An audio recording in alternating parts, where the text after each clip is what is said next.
আমরা 111-এর পরেও দেখেছি। আরেকটা হচ্ছে যে আসলে তো মানে দুর্নীতি বিরোধী কার্যক্রম এমনকি 111-এর মতো কিন্তু জোরদার না, এটা আপনি লক্ষ্য করবেন।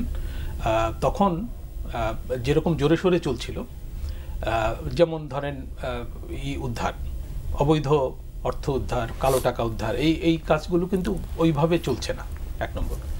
2 নম্বর হচ্ছে যে মুখে এমনি বলা হচ্ছে যে পাচার হওয়া টাকা ফেরত আনার উদ্যোগ নেওয়া হচ্ছে, কিন্তু এই কাজটা তো দীর্ঘমেয়াদে কতখানি সম্ভব সেটা নিয়েও প্রশ্ন আছে, এটা খুবই জটিল। আর একটা হলো যে একটা কাজ হয়েছে যে ব্যাংক খাতে লুটপাটটা বন্ধ হয়েছে, কিন্তু ব্যাংক থেকে যে আত্মসাৎ হয়ে গেছে সেটা ফিরিয়ে আনা তো কঠিন। ব্যাংক তো কলাপস হয়ে গেছে, এবং ব্যাংক কলাপস হয়ে গেছে। আজকে গভর্নর সাহেব কালকে বোধহয় বলেছেন যে ব্যাংক কলাপস করুক, কিন্তু আমানতকারী যাতে ক্ষতিগ্রস্ত না হয় সেটা আমরা দেখব। উনি এটাও বলেছেন যে এত ব্যাংক দরকার নেই, বাংলাদেশের ইকোনমির যে সাইজ সে অনুযায়ী আসলে এত ব্যাংক দরকার কিনা এটা নিয়ে বিগত আমলেই কিন্তু প্রশ্ন উঠেছিল। অনেকেই বলতেন অর্থনীতিবিদরা যে আমাদের যে ইকোনমিক অ্যাক্টিভিটি সে অনুযায়ী ব্যাংক অনেক বেশি, এবং ব্যাংকগুলো দেওয়া হয়েছিল রাজনৈতিক বিবেচনা থেকে এবং বিভিন্ন পরিবারকে, বিভিন্ন গোষ্ঠীকে। আর ব্যাংকের যে লোন, এই সুবিধাটাও কিন্তু বিভিন্ন পরিবার এবং গোষ্ঠী পেয়েছে। এটা অর্থনীতি এতে তেমনভাবে উপকৃত হয়নি, হলে এর প্রভাব কিন্তু আমরা প্রবৃদ্ধির মধ্যে পেতাম, তো সেটা হয়নি। এবং কর্মসংস্থানে পেতাম, আপনি জানেন কর্মসংস্থানের পরিস্থিতি কত খারাপ। এবং এই সরকারের আমলে কিন্তু দুর্নীতি বিরোধী কার্যক্রমের কারণেও বিভিন্ন মানে শিল্প খাতে সংকট দেখা দিচ্ছে, বন্ধ হয়ে যাচ্ছে এবং আনরেস্ট হচ্ছে শিল্প এলাকায়, অনেকেই কর্মচ্যুত হচ্ছে। আর নতুন তো কাজের সুযোগ তৈরি হচ্ছে না, বিনিয়োগ পরিস্থিতি খারাপ। বিদেশি বিনিয়োগ শুধু না, ভারত থেকে সুতা আনতে হচ্ছে, কারণ এখানে গ্যাসের মানে সংকট, এবং গ্যাসের দাম বাড়ানোর, দ্বিগুণ করার একটা উদ্যোগ আছে, যেটা খুব অর্থনীতি হবে। তো আমাদের বস্ত্র খাত কিন্তু ব্যাকওয়ার্ড লিঙ্কেজ হিসেবে ভালো কাজ করছিল গার্মেন্টসের। তো গার্মেন্টসে ভালো অর্ডার আছে, কিন্তু এই অর্ডারগুলো সম্পন্ন করতে যে বস্ত্র লাগবে, সুতা লাগবে, সেগুলো আমরা যদি বাইরে থেকে আনি তাহলে আমাদের ইন্ডাস্ট্রি আইডল হয়ে থাকবে এবং এখানে কিন্তু সংকট দেখা দেবে। আর এই যে মূল্যস্ফীতি চলছে, মূল্যস্ফীতির মধ্যে যদি কাজ না বাড়ে, মানুষ কর্মচ্যুত হয়, সেটা অধিকতর সংকট তৈরি করবে। তো এই জন্য আপা যেটা বলছিলেন যে মানে উনি তো রাজনীতির বিষয়টা, আমি একটু অর্থনীতির বিষয়টা বললাম, যে আমরা যদি দ্রুত মানে সংকট উত্তরণের ব্যাপারে একটা আস্থা তৈরি করতে না পারি, বা একটা মেয়াদ স্থির করতে না পারি যে এতদিনের মধ্যে সংকট উত্তরণ হবে, সংকট উত্তরণ মানে হচ্ছে গণতন্ত্র উত্তরণ, রোডম্যাপ, হ্যাঁ, সেটা যদি স্থির না হয় তাহলে কিন্তু কেউ বিনিয়োগে এগিয়ে আসবে না। এবং ছোটোখাটো ব্যবসা করতেও মানুষ কিন্তু উদ্যোগী হবে না। মানুষ কিন্তু বুঝতে চায় যে এমনকি আমাকে চাঁদা দিতে হলে কাকে দিতে হবে। আমি একেবারে খোলামেলা বললাম, আমি মতিঝিলের পাশে একটা এলাকায় থাকি, ওখানে একটা বাজার আছে, কাঁচা বাজার, মাঝে মাঝে যাই। কালকেও গিয়েছিলাম মুরগি কিনতে, তো জিজ্ঞেস করলাম কী অবস্থা, তো বলল যে ভাই বুঝতেছি না কারে চাঁদা দিতে হবে। মানে চাঁদা তো দেবো, তাতে তার কোনো আপত্তি নেই, কিন্তু সে বুঝতে চায় যে কাকে দিতে হবে।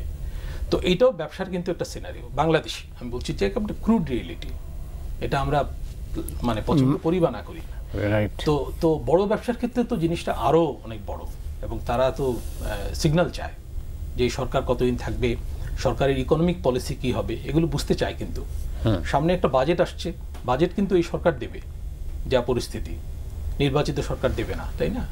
তো বাজেটে সরকারের নীতি কি হবে, বাজেটে সরকার করারোপের ক্ষেত্রে কি নীতি ফলো করবে, এই প্রশ্নগুলো আছে। এবং আমি মনে করি যে ইন্টারিম সরকারের উচিত এই ব্যাপারেও রাজনৈতিক দলগুলোর সাথে এঙ্গেজমেন্টে যাওয়া এবং অংশীজনদের সঙ্গে বসা, যে আমরা বাজেটটা কি করব। কারণ এই সরকার তো বলা হচ্ছে যে অরাজনৈতিক সরকার, নির্দলীয় সরকার। তো এই সরকারের রাজনৈতিক দৃষ্টিভঙ্গি কি, সেটা তো স্থির হবে, বাজেটে এটা প্রতিফলিত হবে, তাই না? তো এবং আমাদের এই যে প্রবৃদ্ধির অবস্থা, আমাদের মূল্যস্ফীতির অবস্থা, এটা কি এরকমই থাকবে? এরকম থাকলে তো আনরেস্ট হবে, এবং আনরেস্ট হলে কিন্তু সরকারকে মানে নির্বাচন কাছিয়ে আনতে হবে। মানে মানে মানুষ কিন্তু এটা অ্যাকসেপ্ট করবে না যে একটা সরকার ডেলিভার করতে পারছে না, কিন্তু বসে আছে এবং ফায়ার ফাইটিং মোডে চলছে, একটা সংকট দেখা দিচ্ছে, দৌড়ে যাচ্ছে, কিন্তু আগে থেকে কোনো মানে কোনো নাই, মানে কোনো প্রেডিকশন নাই যে এটা হতে পারে। তবে একটা জিনিস আমি লক্ষ্য করছি যে রোজা সামলানোর জন্য একটা উদ্যোগ আছে সরকারের মধ্যে, যাতে আমদানি ভালো হয়, যাতে সাপ্লাই সিচুয়েশন ভালো থাকে, সেই চেষ্টাটা আছে। এবং সেটার ফল হয়তো আগামী রমজানে পাওয়া যাবে।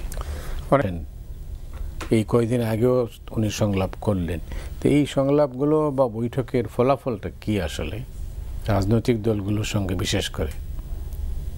ফলাফল তো কিছু দেখি না এখন পর্যন্ত। আমি বৈঠকে সবাই যাচ্ছে, ফটো সেশন হচ্ছে, আবার ওখানে বৈষম্য বিরোধীরা মাঝে মাঝে অংশগ্রহণ করছে। ওরা কোন প্রোটোকলে অংশগ্রহণ করছে আমি জানি না, হয়তো উনি তো বলেছিলেন যে ছাত্ররাই ওনাকে এনেছেন, ওই ইয়েতে হয়তো ওরা যাচ্ছে, বলতে পারে না। বাট ওরা আশ্বাস দিচ্ছেন যে আমরা ওই মানে ফ্যাসিবাদ বিরোধী ঐক্য একটা ওনারা আছে, সেটা বারবার প্রতিষ্ঠিত হচ্ছে যখন ইউনূস সাহেব যখন রাজনৈতিক দলগুলোকে ডাকে, এতটুকুই। এর বাইরে গিয়ে যেমন কমিশনগুলোর সাথে যে সেদিন বসা হলো, কমিশন রাজনৈতিক দলগুলোর সাথে বসা হলো, তো এটা আউটকাম কি এটা আমরা মানে লেম্যান হিসেবে আসলে আমরা জানি না। রাজনৈতিক কর্মী হিসেবে খুব একটা আমরা যে ওখান থেকে আমরা রাজনৈতিক দলগুলো কিছু নিয়ে বের হতে পেরেছে তাও না। আমি মনে করি যে এই যে কমিশনগুলো সাথে রাজনৈতিক দলগুলোর আরো বেশি ডায়ালগ হওয়া উচিত, এবং যেখানে সমস্যা আছে, যেখানে ডিফারেন্স অফ ওপিনিয়ন আছে, এগুলো নিয়ে মানে এজেন্ডা নিয়ে বসে সমাধান করা উচিত। এটা সমাধান করতে চাইলেই সমাধান করা যায়। এখানে আপনার প্রতিদিন যদি আমরা কালক্ষেপণ করি তাহলে কিন্তু আমরা সময়ই নষ্ট করছি। ইউনূস সাহেব চেষ্টা করছেন যে সবার সাথে বসে ইয়ে করার একটা কনসেপ্ট, মানে সবাই যাতে একটা ইস্যুতে একমত হয়, সংস্কারগুলোতে একমত হয়। কিন্তু কিছু কিছু ডিফারেন্স তো আছেই, যেমন নির্বাচন কোন সময় হবে, এটা নিয়ে একটা মতপার্থক্য আছে রাজনৈতিক দলগুলোর মধ্যে। তো সেটার জন্য তো বসতে হবে, সেটার জন্য আলোচনা করতে হবে, এবং সেটার জন্য স্পেসিফিক নির্বাচন কেন্দ্রিক আলোচনা। এটা নিয়ে তো আলোচনা হয়নি, তো হওয়া উচিত, আমি সেটা বলছি। তো এখন সেটা কারণ কি কি সংস্কার আমরা নির্বাচনের আগে করব, নির্বাচনের এবং কি কি সংস্কার যে নির্বাচিত সরকার আসবে সেই সরকার করবে, এটা তো একটা ফয়সালা হওয়া উচিত। এই ফয়সালাটা হবে টেবিলেই হতে হবে। এখানে মানে একে অন্যকে গালাগালি করে বা আবার সেই পুরনো ধাঁচে আমি খারাপ তুমি ভালো এত কিছু বলে তো এটা সমাধান হবে না। আমরা যেহেতু সবাই মিলেই আমি মনে করি 17 কোটি জনগণ এবং রাজনৈতিক দলগুলো প্রত্যেকেই কিন্তু এই অ্যাচিভমেন্টের ভাগিদার যে হাসিনা গেছে। তো আমরা যদি সেটার ভাগিদার হই তাহলে আমরা সকলে মিলেই তো এই বাকি কাজগুলো করতে হবে। এটা আরেকটা হচ্ছে যে আমরা যখন অর্থনীতির কথা বলছিলাম, অর্থনীতি হচ্ছে দেখেন ইনভেস্টররা বিভিন্ন দেশ আমাদের সাথে কথা বলে রাজনৈতিক দল হিসেবে বা একজন স্টেক হোল্ডার হিসেবে কেউ কিন্তু অনেকে ইনভেস্ট করতে চাচ্ছে কিন্তু ইনভেস্ট করছে না। তারা pipeline there just sitting waiting to see যে নেক্সট গভর্নমেন্ট কে আসবে এবং ওই গভর্নমেন্টের পলিসি কি হবে এবং তার সেইভাবে কিন্তু তারা ইনভেস্টমেন্টের কথা চিন্তা করবে। হ্যাঁ, ইউনূস সাহেবের একটা অবশ্যই ওনার একটা আন্তর্জাতিক একটা গ্রহণযোগ্যতা আছে, যেহেতু উনি সব যার সাথেও দেখা হচ্ছে উনি কিন্তু বলছে যে ইনভেস্ট করো, বাংলাদেশে ইনভেস্ট করো। বাট মানুষ তো জানে, মানে যারা ইনভেস্টার তারা তো বোকা না, তারা হাসিনার দুর্নীতি দেখেছে, তারা হাসিনার এই যে মানি লন্ডারিং দেখেছে। তো তারা দে আর ওয়েটিং যে কোন সরকার আসবে, কোন দল আসবে এবং তাদের ইকোনমিক পলিসি কি হবে সেগুলো তারা জানতে চায়, এবং তারা এই জন্যই কিন্তু তারা কোনো ইনভেস্টমেন্ট বাংলাদেশে এখন বর্তমানে হচ্ছে না। বরঞ্চ যেই মানে আপনার আরএমজি বলেন বা বিভিন্ন সেক্টরে বলেন, অনেক ইন্ডাস্ট্রি কিন্তু ছোট ছোট ইন্ডাস্ট্রি বন্ধ হয়ে যাচ্ছে এখন। তো এই সমস্যাগুলো যেটা উনি ভাই বললেন এটার সাথে আমি একমত যে সেই সমস্যাগুলো কিন্তু ব্যাংকিং সেক্টরে হয়তো কিছু রেগুলেশন বাংলাদেশ ব্যাংক আনতে পারছে, করতে পারছে, বাট ব্যাংকিং সেক্টরে যে রিফর্মটা দরকার সেই রিফর্মটা তো একটি মানে রাজনৈতিক একটি মানে নির্বাচিত রাজনৈতিক দলেরই করতে হবে। রিফর্মগুলো ধরেন আপনি রিফর্ম করলেন, ওরা রিফর্ম করলো, এখন নেক্সট সরকার এসে রিফর্মগুলো সব বাদ দিয়ে দিল, তাহলে রিফর্মের তো কোনো মানে নাই। সো অফকোর্স আমরা এই জন্যই বিএনপি যে 31 দফা নিয়ে দাঁড়ে দাঁড়ে ঘুরছে, আমরা যে রাস্তায় রাস্তায় থানায় থানায় গ্রামে গ্রামে যাচ্ছি, আমরা উই মিন ইট। তারেক রহমান সাহেব যে 21 দফাটা দিয়েছেন সব দলের সাথে কথা বলে, সেটা আমরা যে ইকোনমিক রিফর্মগুলোর কথা বলছি, যে আমরা ফ্রি মার্কেট ইকোনমি করব, আমরা সবার জন্য ওপেন করে দেবো, of course that will also align with our foreign policy, যে আমাদের ফরেন পলিসিটাও ইকোনমি নির্ভর হবে, বাট আমাদের নিজেদের দেশের স্বার্থ, দেশের মানুষের স্বার্থ রক্ষা করে।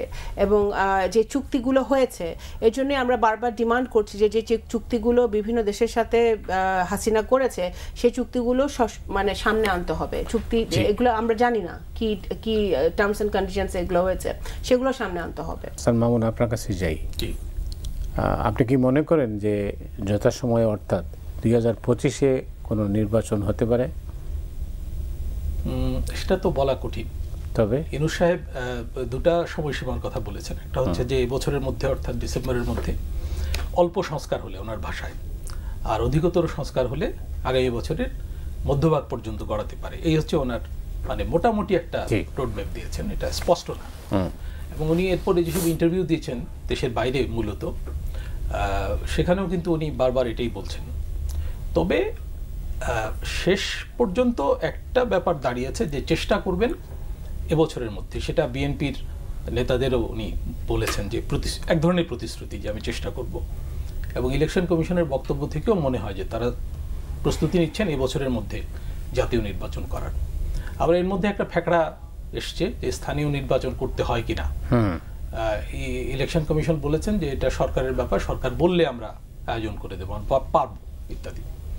তো আমি স্ট্রংলি মনে করি যে জাতীয় নির্বাচনের জন্যই জাতি অপেক্ষা করছে, স্থানীয় নির্বাচনের জন্য না। যদিও স্থানীয় নির্বাচন করার একটা বাস্তবতা আছে, কারণ স্থানীয় সরকার প্রতিনিধি নাই, পালিয়ে গেছে কিংবা তাদের অপসারণ করা হয়েছে, এবং লোকজন স্থানীয় সরকার থেকে সেবা পাচ্ছে না। বিশেষ করে গ্রামের লোকজন, তারা কিন্তু স্থানীয় সরকারের উপর অনেকখানি নির্ভরশীল, ব্যাপকভাবে নির্ভরশীল। আমরা শহরে এটা ফিল করি না, কিন্তু গ্রামেগঞ্জে মানুষ কিন্তু খুবই ফিল করে। এবং এটা হাতের কাছে সরকার, তারা দূরের সরকার চেনে না, স্থানীয় সরকার চেনে। এই বাস্তবতা আছে। তারপরও আমি বলবো যে জাতীয় নির্বাচনের জন্য জাতি অপেক্ষা করছে, কারণ সংকটটা তৈরি হয়েছে জাতীয় নির্বাচন ঘিরে, স্থানীয় নির্বাচন ঘিরে না। 3টা ভুয়া নির্বাচন হয়েছে দেশে।